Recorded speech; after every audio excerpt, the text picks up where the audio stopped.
I just got a review sample of one of the most powerful integrated graphics-based PCs in the world.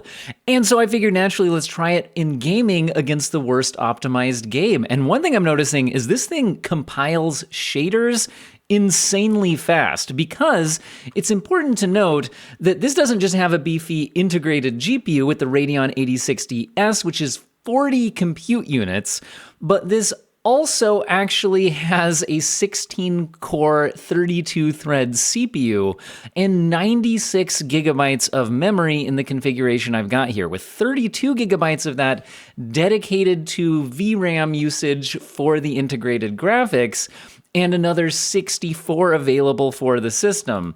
Now, this is honestly, these kinds of PCs are, I think, mostly priced where they're at, which is high, because of their use cases for like large language models that need a lot of memory. And like you can get like a 120 gigabyte, memory version of this that can run models that even a 5090 couldn't fit into memory, for example.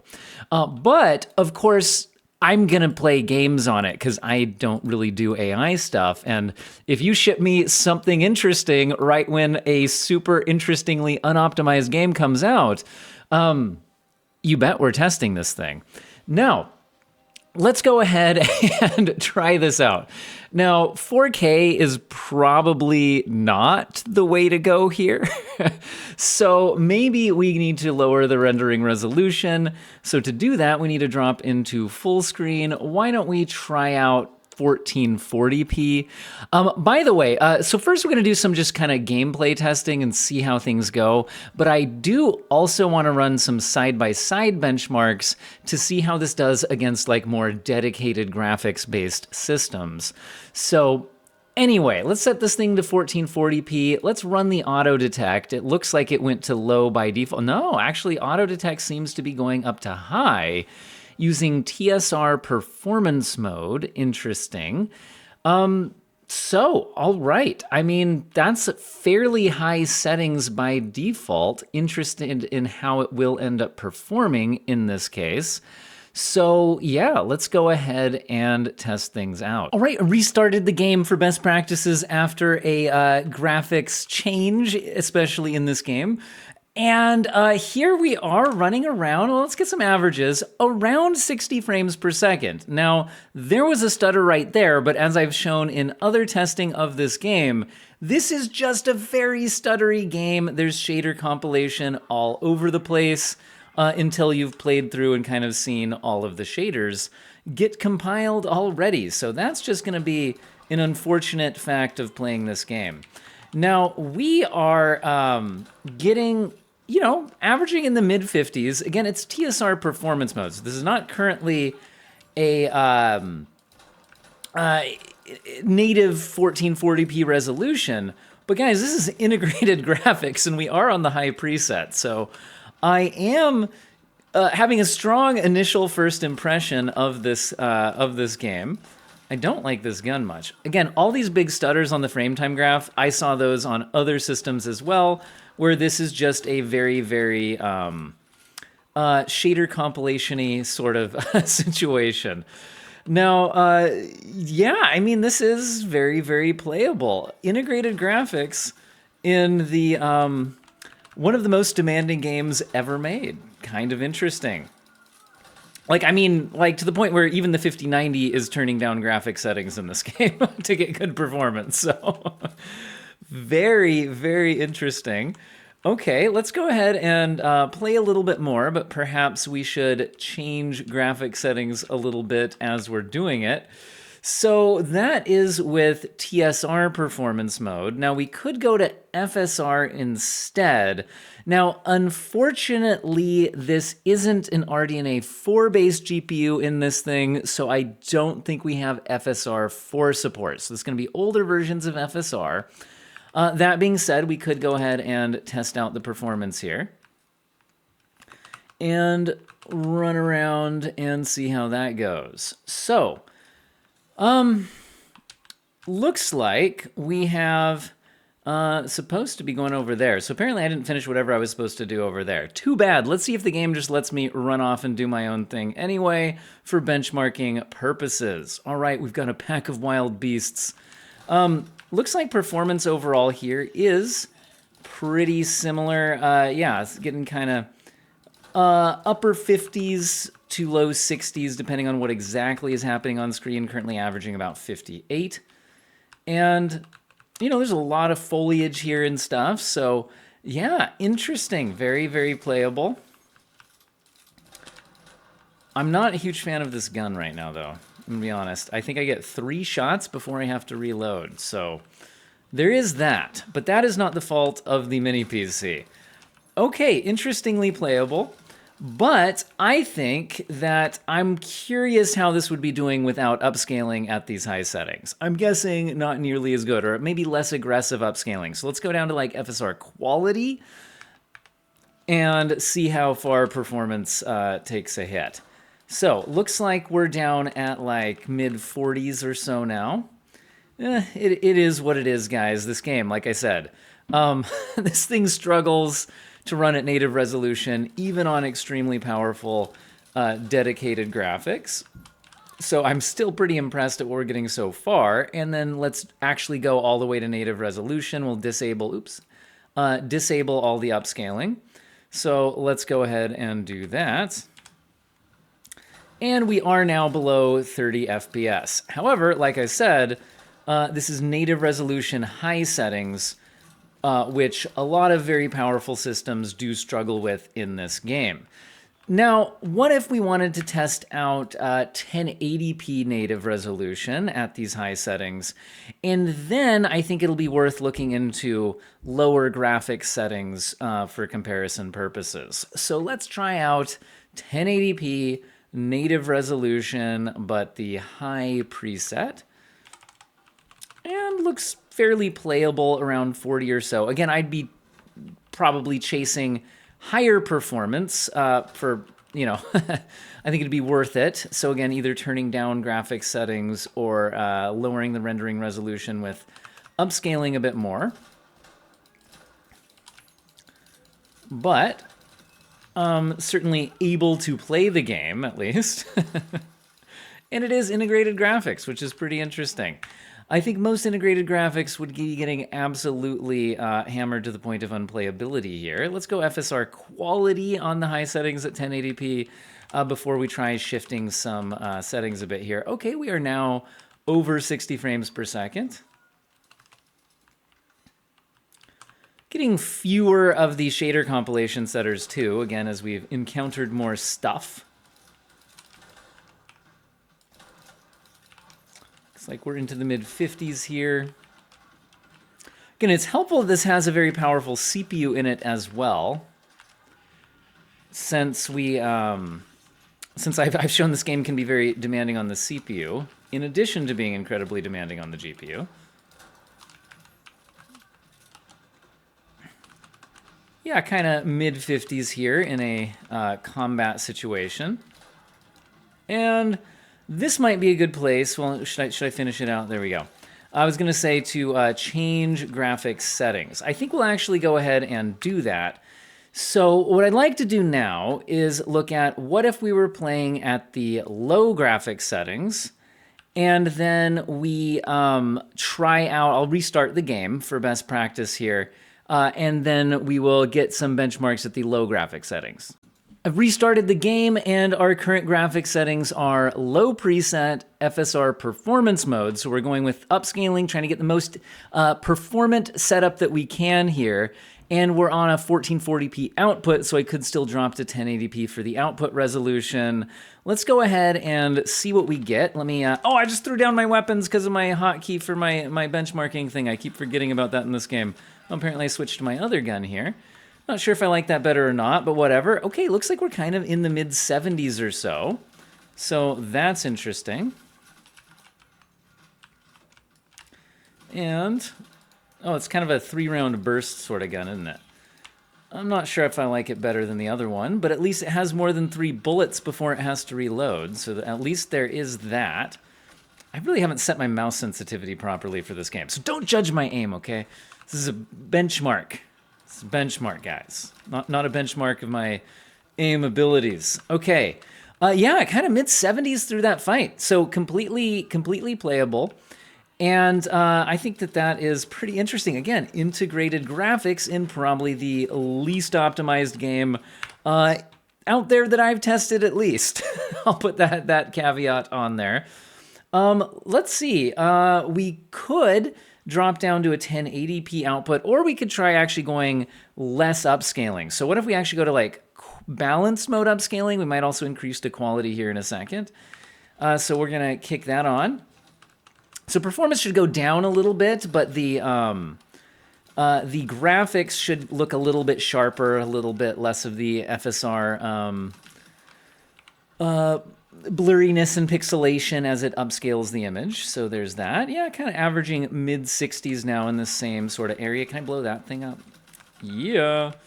All right, kind of mid-60s. Yeah, FSR quality on the 1440p output here. Let's keep on pushing forward and see how things go. All right, we are out into Riptide Grotto. I think this tends to be a little more of a demanding sort of area. Lots of enemies around this point. So we'll have to fight our way through that a bit. But should we adjust the graphic settings? So we can try going to quality level upscaling. Sorry, we were on balance. Now we're on quality level upscaling. And it looks like that is getting us a little below 60 now. Ooh, I'm about to die. I do have health packs, though. I keep forgetting there is the little health thing. So, anyway. Okay. Oh, yeah, it's on like a cooldown, I think. All right. I've mostly been benchmarking this game rather than actually playing it, so I've not really paid any attention to the, like, tutorial tooltips or anything. All right, so yeah, actually 59 FPS average here at the quality level upscaling. Curious what we get at a native 1440p.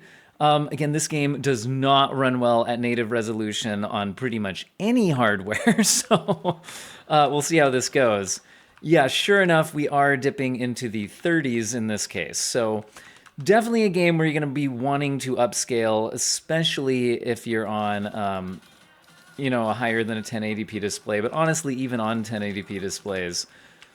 Okay, let's go ahead and try out 1080p resolution. So let's drop down to that. So 1080p resolution.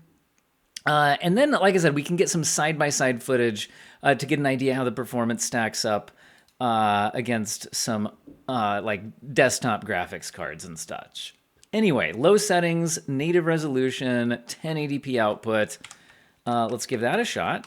Okay, good. Yeah, it handles 1080p a lot better here. We're at around 50 FPS, so, you know, playable, certainly not amazing overall, but, like, considering this is integrated graphics in an extremely unoptimized game, there is that. All right, so we are, yeah, like I said, around 50-ish FPS, averaging around 52 here so far. Let's go to at least quality level upscaling for the 1080p output. I think that'll get us into a better situation here. Ooh, something just hit me hard while I was restarting my benchmark run. Okay. How dare they not wait for me to start my benchmark? Not fair. Oh yeah, we're up around 80 FPS now. Interesting. Okay, now this should support FSR frame generation. So to be clear, frame generation is not more performance, but it does smooth out, you know, motion fluidity. Let's go ahead and kick that on just to try it out. And looks like we're up to around 145 FPS or so of motion fluidity. But since we got the base frame rates high enough, the input responsiveness is still pretty good. So, all right, guys, this thing might be primarily intended more so as a AI PC kind of thing with all of its memory, but can it game? Well, we're not doing too bad in the incredibly demanding Borderlands 4. So, I think let's get some side-by-sides to finish this thing out. All right, for desktop GPU comparison, I just happened to be already testing out my 5060 Ti 8GB as I got the package with the BOSGAME M5 in it, so I have some side-by-side footage of that. So I captured similar performance numbers on the BOSGAME M5, and we're getting those side-by-side, seeing how they stack up. Let's go ahead and run through the tests that I did. We've got the BOSGAME M5 on the left, 5060 Ti 8GB on the right. Keep in mind that that's paired up with a high-end CPU system for benchmarking the GPU. Now, our testing here is pretty much GPU limited from what I can tell, so that shouldn't be an issue, but just pointing that out.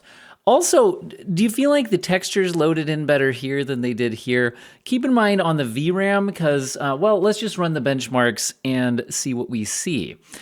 So interestingly, the 5060 Ti 8GB is only 8% ahead at 1440p high settings, although neither GPU is doing well at these settings.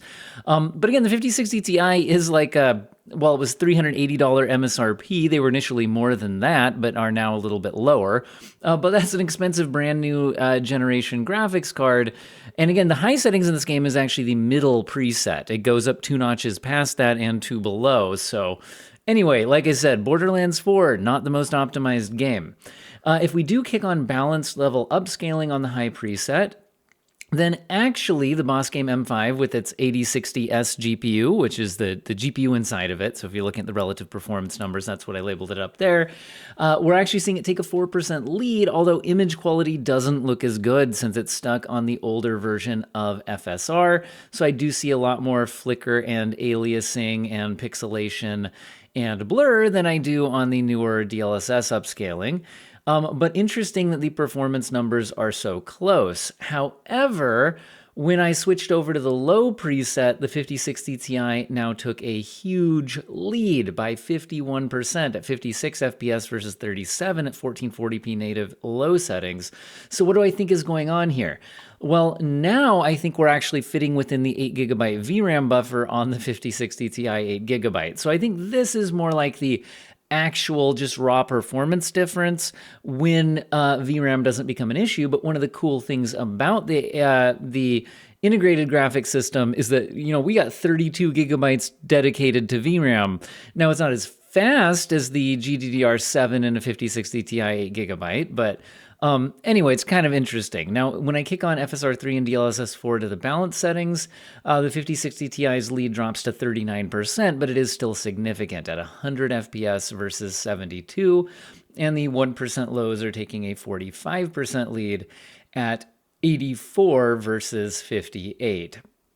Now, I also tested out 1080p resolution because I think that just makes sense to do on this kind of hardware for sure. So let's switch over to that. At 1080p, but back to the high settings, the 5060 Ti has a lead, but it's only by 16% at 44 versus 38. And the 1% lows are 32 versus 30. So the 5060 Ti only up by 7% here. But once again, if you look at the top left, you can see the green memory line, and the first number, the allocation, is above 8 on the BOSGAME M5 base system, indicating that the 5060 Ti, even at 1080p here, even at the middle graphics preset, is probably struggling with its VRAM capacity. And kicking on FSR3 and DLSS4, the quality setting does not seem to solve its issues. And we're seeing the 5060 Ti only leading by 16% at 66 versus 57.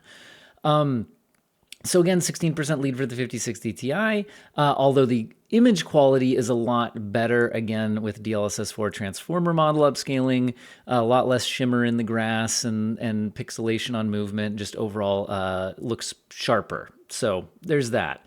Now switching to low settings, once again seems to fit within the 8GB VRAM buffer, and the 5060 Ti 8GB is now hitting 80 frames per second, whereas the BOSGAME M5 with its 8060S is hitting 54, which again is playable, but it is a 48% lead for the 5060 Ti. And if we check the 1% lows, it's 66 versus 45. which is a 47% lead in favor of the 5060 Ti. But again, that is a powerful new generation desktop graphics card rather than an iGPU. Now, if we kick on FSR3 and DLSS4, the quality settings at the 1080p output, again, the image quality looking a lot better on the right-hand side of the screen. If you look at the fine details, the 5060 Ti is taking a 33% lead at 120 FPS versus 90 FPS. The 1% lows are a 24% advantage at 89 versus 72, and again, the image quality looking a lot more solid on the right-hand side of the screen. But overall, what are my thoughts on this testing? I mean, it's really kind of interesting to take like this super unoptimized, difficult to run game and try it out on a completely overbuilt integrated graphics system and just see what happens. And honestly, you could reach very playable settings on this. And I just don't think that's going to be the case with your typical integrated graphics. Now, once again, from like a value proposition, I do think it's, not necessarily the best choice from a value gaming perspective.